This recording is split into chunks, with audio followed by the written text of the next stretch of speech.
Hello, hello. Happy Wednesday. I'm going to give you a moment to get on because this is going to be some good stuff today. Let me, of course, share this out once or twice so people can get on.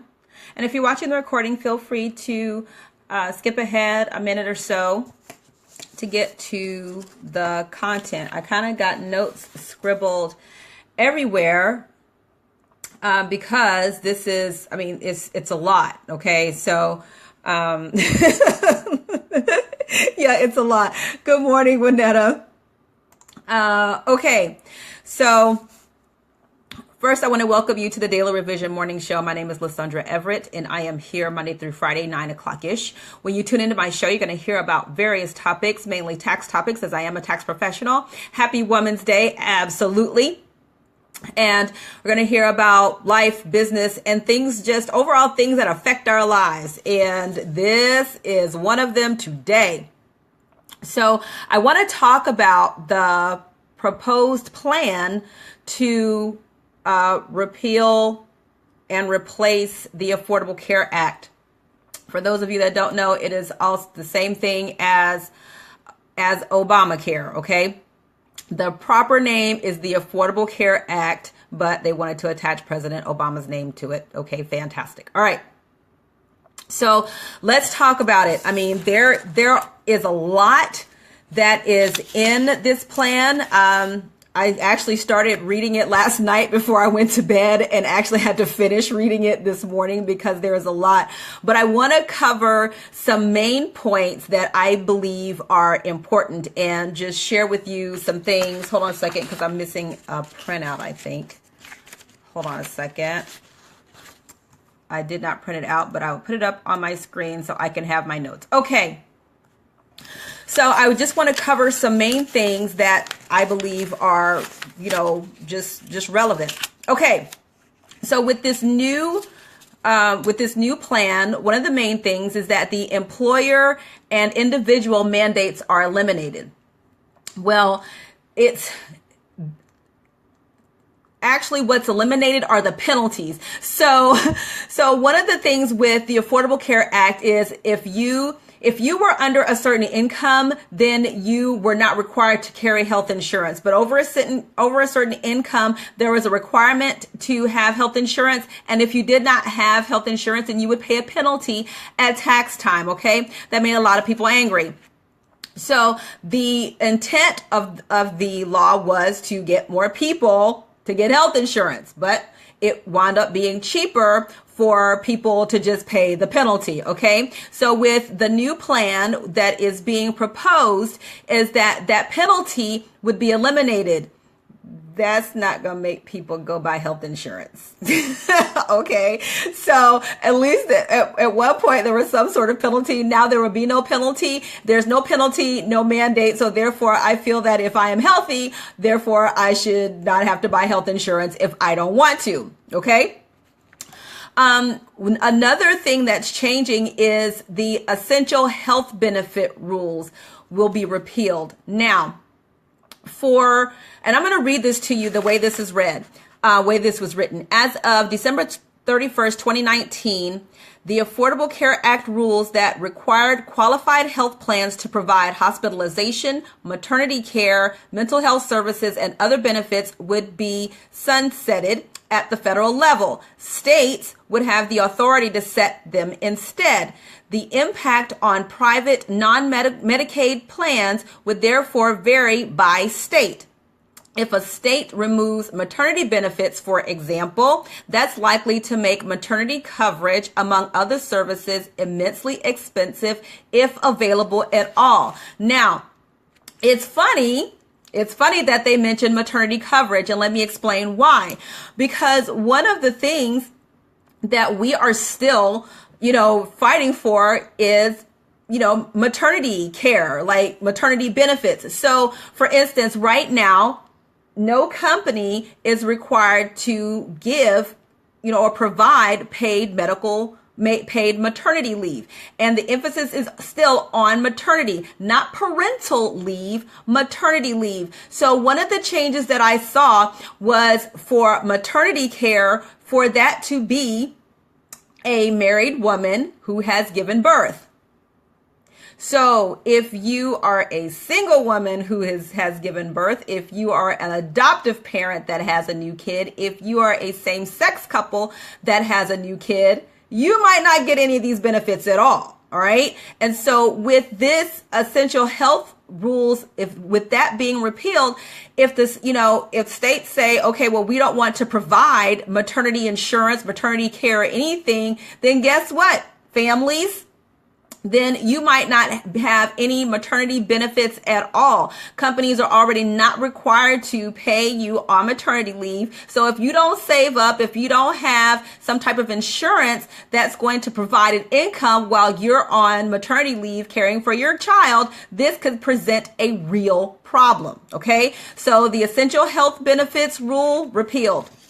Another thing that is key for me in this is that income-based subsidies would be replaced by age-based subsidies. So where in the Affordable Care Act, it took a few things into consideration. It took income, age, location, and cost of health care in certain areas into consideration when providing tax benefits. With the replacement, it's only age-based subsidies, okay? So it doesn't matter if you are 35 in Georgia versus 35 in Illinois, right? Where things are cheaper in Georgia for the most part and more expensive in Illinois once you get into the cities, right? So it doesn't matter where you live. It doesn't matter your income. It's only your age. So what it says here is the GOP measure will base them on buyer's age instead, with older buyers receiving more help than younger buyers. The GOP plan limits subsidies to $4,000 per individual.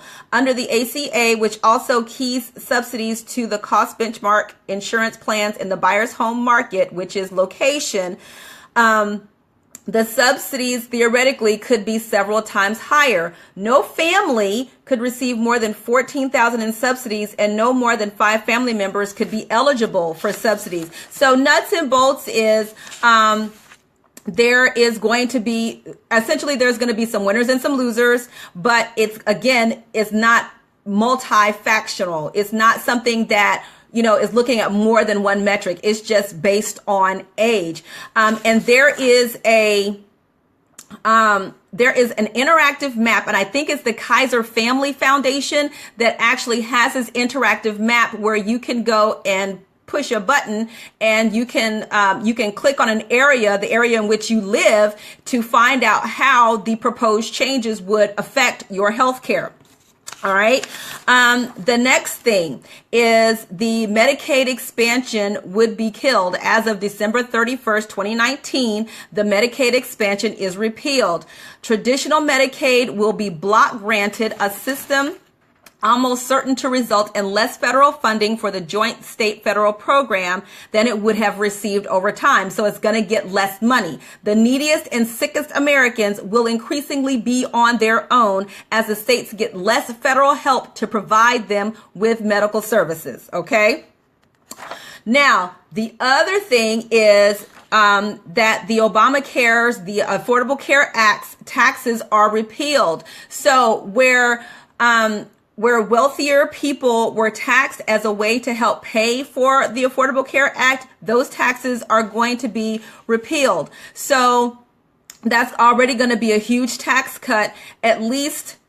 Okay, so let me read this. It says, this amounts to an enormous tax cut for the wealthy, at least $346 billion over 10 years, every cent going to taxpayers earning more than $200,000 or $250,000 for couples. Okay.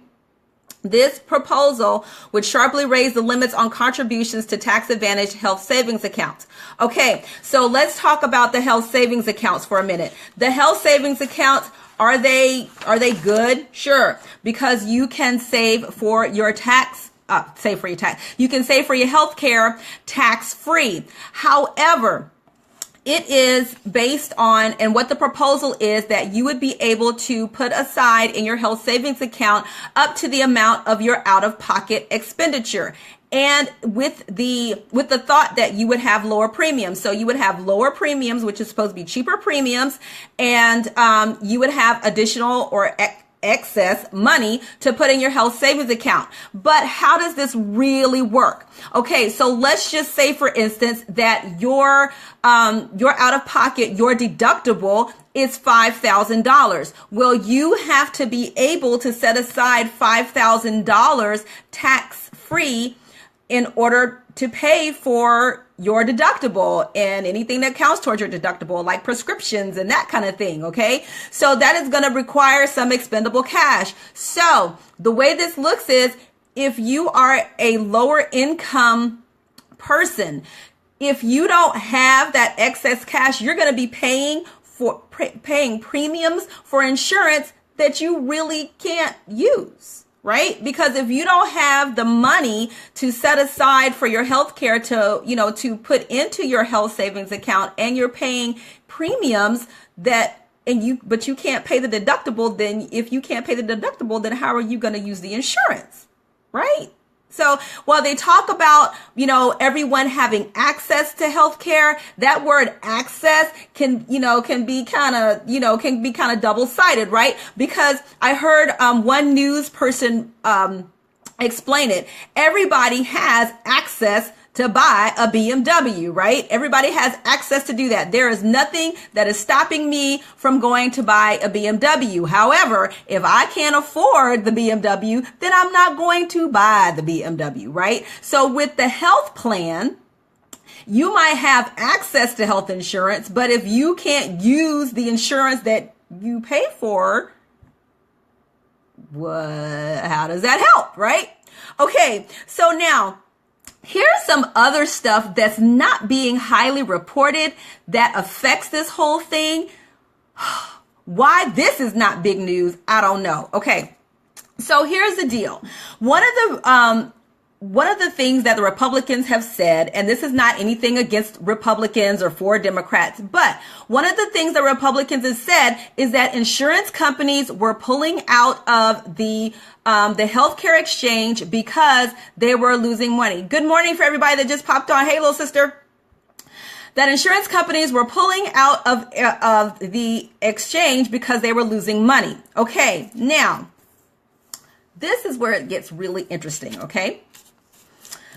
So, just a few weeks ago, okay, so let me start by saying this. The big four are Aetna, Humana, Cigna, and Anthem. Okay, these are the big four insurance companies. These are the major insurers. Okay, now, a couple of weeks ago, a judge just blocked Aetna from buying Humana for $34 billion.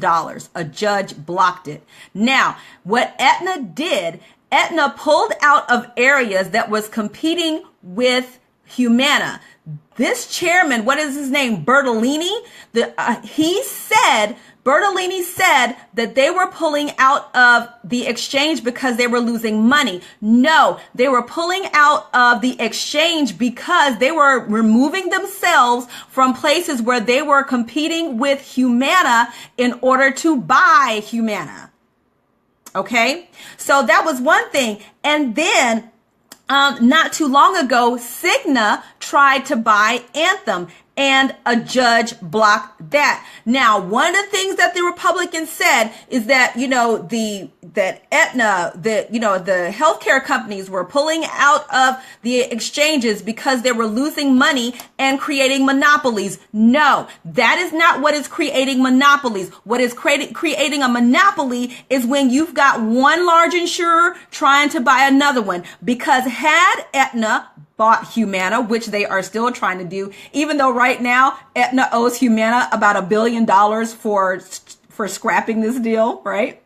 All right, that was just a side funny. Okay, so had Aetna been able to buy Humana and had Cigna been able to buy Anthem, that would have been only two insurance companies. Can we talk about a monopoly there? This is not about them losing money by providing care. It's about them positioning themselves to create their own monopoly. And what happens when you create a monopoly? You can charge whatever the ham and cheese sandwiches you want because there's nobody else. So you've got to read between the lines. You got to do your own research when it comes to this stuff. And this is why you need to watch how your people are voting. And you need to also, let's not spend time on freaking news channels, CNN and all that. They provide some stuff, but who is reporting that Aetna lied?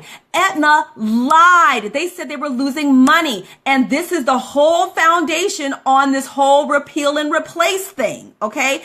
Was the Affordable Care Act, was it perfect? No. Everybody agreed it wasn't perfect, but it wasn't completely broken. There are things that could be done better. Absolutely. But let's not base that on a lie.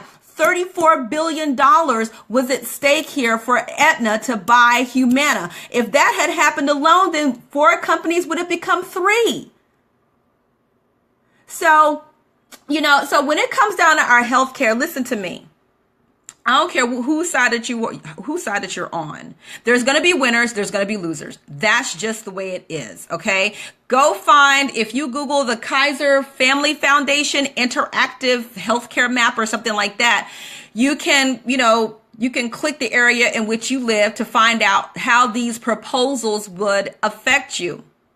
But nuts and bolts is, our government is playing fast and loose with our healthcare. These companies are playing fast and loose with our healthcare. The ability to be able to buy across state lines, I don't buy it for increased competition and reducing costs. Why? Because you only got 4 major companies. And if either one of these companies is allowed to merge and buy the other, then that's going to reduce the options. That is not creating competition. That is creating the monopoly. Okay. So there's a lot more that's going on with this. Only thing I can tell you is to take the time to read it. Is it a lot? Yes, it's a lot. Like I said, with the condensed version, I started reading it last night and I had to finish this morning. But you need to look at what is going to be crucial for you and your family. I will tell you this. Middle to low income people, if this passes, it's going to be very interesting. So I suggest that, if you have not looked at your healthcare, that you take the time to do that and, and get what you can, right? Get what you can, and with the lowest deductible that you can. This is crazy. Because see, here's the thing about the deductible, okay? You think people really understand deductibles when it comes down to like car insurance, right? So, so for your deductible to be $250, okay, you're going to have a higher insurance premium. If you have $1,000 deductible, then your premium is going to be lower. You got tons and tons and tons and tons and tons of insurance companies from which to choose, okay? You got lots and lots of them.